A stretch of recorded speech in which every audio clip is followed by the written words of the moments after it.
Did Prince Andrew really fly to New York just to say goodbye forever?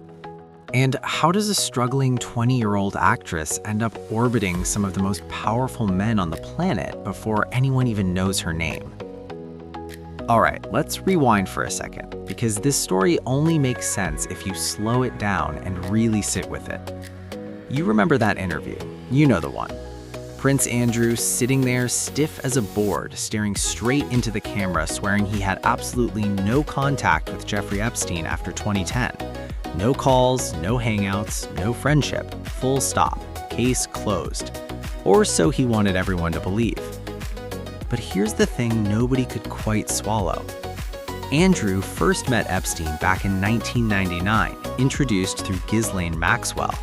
That connection alone already raised eyebrows, but then Epstein gets convicted in 2008 for procuring a minor. Any normal person with self-preservation instincts would run in the opposite direction and never look back. Andrew says he did. Except December 2010 rolls around and Andrew hops on a plane to New York. Why? According to him, for one very specific reason, to look Epstein in the eye and tell him the friendship was over. No drinks, no socializing, no soft landing, just a dramatic, we're done moment. Ask yourself this: when you cut someone off for doing something unforgivable, do you book an international flight to do it in person? Yeah, exactly. Now hold on to that thought, because while all that was happening across the Atlantic, we fast forward to January 2026. New year, fresh start. Meghan Markle is probably feeling pretty good. Netflix deals, lifestyle branding, carefully curated California calm, jam jars and sunshine vibes. The past feels distant, manageable, controlled. And then, boom. The Andrew scandal explodes again.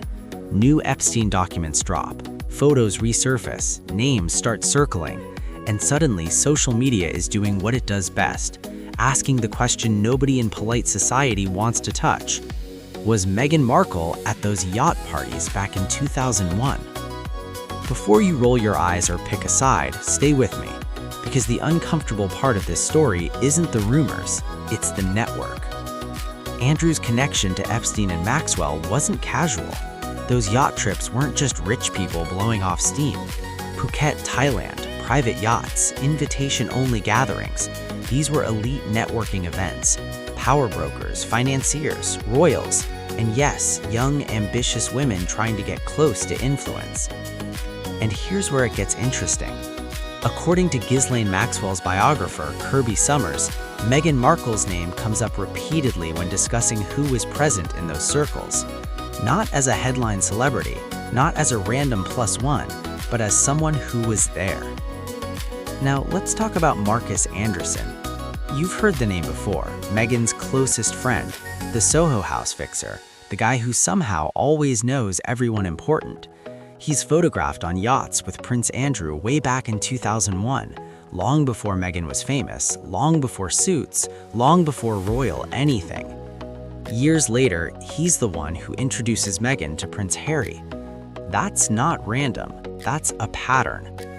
And if you're thinking, okay, but photos don't prove anything, you're right, photos alone don't, but timelines do. Back to 2001. Meghan is 20 years old, a struggling actress, barely making rent, no major roles, no industry power. Meanwhile, Andrew is vacationing with Epstein and Maxwell in Phuket. Marcus Anderson is there, high-end yachts, closed-door networking. According to Summers, Meghan is part of that environment. Fast forward a few years, Meghan moves to LA in 2004, still scraping by. And yet she's traveling internationally, Monaco, luxury events, exclusive parties, the kind of places most working actors don't even get near, let alone attend regularly. Who opened those doors? Because talent alone doesn't buy yacht invitations. By 2011, she lands Suits, not after years of endless auditions like most actors. Doors open, introductions happen, momentum builds. And then in 2016, she meets Prince Harry. Again through Marcus, again through Soho House. Same network, same connector. At some point, coincidence runs out. Now here's the part that really makes Buckingham Palace nervous. If Meghan had exposure to Andrew's world before Harry, then she didn't just walk into the royal family blind. She walked in informed. She knows who was where, who attended what, who shouldn't have been there. And in royal terms, that's leverage. That's not gossip, that's power. And notice something else. When these yacht allegations surface, the palace doesn't defend her, not once. No statement, no denial. No, this is categorically false. Just silence. In royal language, silence isn't accidental, it's strategic. Denying invites investigation, suing invites discovery, speaking invites receipts. Silence avoids all of it. And Meghan stays silent too. Think about why. Denying risks proof, speaking risks contradictions. Staying quiet lets the news cycle move on without forcing anyone's hand. It doesn't look innocent, it looks calculated. And so far, it's working. Now add Ghislaine Maxwell to the mix. 20 years behind bars. Her public life is over, but the real question is what she still has. Documents, photos, records, names. That network ran on receipts. If anything surfaces tying Meghan directly to those yacht events, the fallout wouldn't be subtle. Netflix would run for cover, brand partners would vanish overnight, the carefully built lifestyle empire would collapse under the weight of association alone. That's the nightmare scenario. And then there's Harry. Poor Harry might genuinely believe this was all fate, that Meghan stumbled into his life randomly, that everything before him was harmless. He walked away from his family to protect her, burned bridges, drew lines in the sand. But what if the foundation was never random at all?